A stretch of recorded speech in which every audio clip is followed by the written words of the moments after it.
அளவெடுத்து ஜாக்கெட் தைக்கிற மாதிரி 2020க்காகவே உருவாக்கப்பட்ட பிளேயர் தான் அண்ணன் கைரன் பொலாடு. பொலாடு வெஸ்ட் இண்டீஸில் இருக்க ஒரு தீவில் பிறந்து கஷ்டத்தில் தான் வளர்றாப்புல.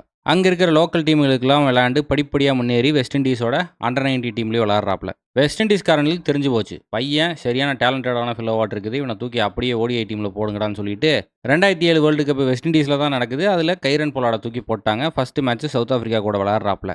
அப்போன்னு பார்த்து டிவிலியர்ஸு, கேலிஸு, கிப்ஸு, பவுச்சர்னு சொல்லிட்டு எல்லாரும் பிடிச்சி வெஸ்ட் இண்டீஸை பொது மாற்று. பொலாடுனால அந்த மேட்ச்சில் ஒன்றும் பண்ண முடியல.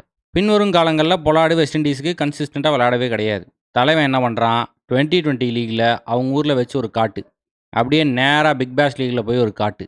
இதை பார்த்து ஐபிஎல் இருக்கிற டீம்ஸ் எல்லாம் அசந்துட்டானுங்க. இவனை வாங்கி நம்ம டீமில் ஓட்டோம்னா பல லீகுகள் அடிக்கலாம்னு சொல்லிட்டு எல்லா டீமும் திட்டம் போட்டு ஐபிஎல் ஆக்ஷனில் போய் உட்காந்துட்டானுங்க. Chennai super kings, knight riders, RCB எல்லாம் ட்ரை பண்ணானுங்க. ஆனால் கடைசியில் மும்பை இந்தியன்ஸு லட்டு மாதிரி கொத்திட்டு போயிட்டானுங்க பொலாட.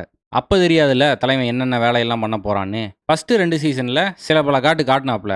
ஒரு சாம்பியன்ஸ் லீக் T20 ஜெயிச்சாப்புல, ஆனால் ஐபிஎல்லை ஜெயிக்கல. 2013 சீசனில் எப்பப்பெல்லாம் மும்பை இந்தியன்ஸ் அதர பாதாளத்தில் இருக்கானுங்களோ அப்போன்னு பார்த்து பொலாடு வருவாப்புல. கைத்தை போட்டு மும்பை இந்தியன்ஸை ஜெயிக்க வச்சுருவாப்புல. ஃபைனலில் ஒரு சம்பவத்தையும் பண்ணி இந்திய தொலைக்காட்சிகளில் முதல் முறையாக ஐபிஎல்லை பொலாடும் மும்பை இந்தியன்ஸும் ஜெயிக்கிறாங்க. அதுக்கப்புறம் மும்பை இந்தியன்ஸை எவனாலையும் தடுக்க முடியாத டீம் மாதிரி ஆயிட்டானுங்க. ஒரு வருஷம் rest, 2015 trophy, 16 rest, 17 trophy, 18 rest, 19, 20 trophy. இந்த மாதிரி தலைவன் மெம்மேலும் அடிக்கிட்டே போகிறான். அந்த சைடு போய் வெஸ்ட் இண்டீஸுக்கு ஒரு வேர்ல்டு கப்பையும் T20 அடிச்சுட்டு வந்துட்டாப்புல. நம்மால் ஒத்தாளாக நின்று பல மேட்சை கட்டங்கட்டி க்ளோஸ் பண்ணியிருக்காப்புல.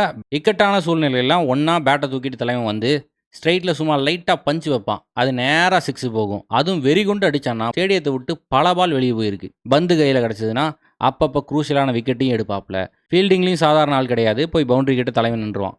பால் எப்படி வந்தாலும் சரி, இந்த சூப்பர்மேன் ஸ்பைடர்மேன் வித்தையெல்லாம் காட்டி பாலை கேட்ச் அடிச்சிருவாப்புல. வெஸ்ட் இண்டீஸ்க்காக ஒன் டே இன்டர்நேஷனல் 100க்கு மேலே விளாண்டுருக்காப்புல. T20யும் 100க்கு மேலே விளாண்டுருக்காப்புல. பொலாடுக்கு இருந்த டேலண்ட்டுக்கு இன்னும் நிறையா விளாண்டுருக்கலாம். ஆனால் டொமஸ்டிக் T20 வந்துருச்சுன்னா நம்மளால் பெரிய லாடு, எங்கே போனால் அடி. சுமார் 20க்கும் மேற்பட்ட டீமில் விளாண்டுருக்காப்புல. இன்டர்நேஷனல் கிரிக்கெட்லேருந்து 2022 ரிட்டையர் ஆகிட்டாப்புல. 2022 மும்பை இந்தியன்ஸ்லேருந்து ரிட்டையர் ஆகிட்டாப்புல.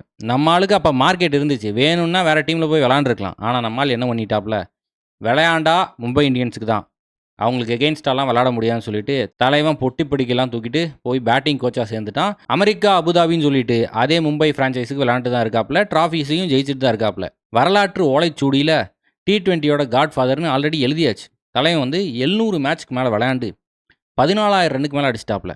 100 கேட்சு, 400 விக்கெட்டுக்கு மேலே இமயமலையாக நிற்கிறாப்புல.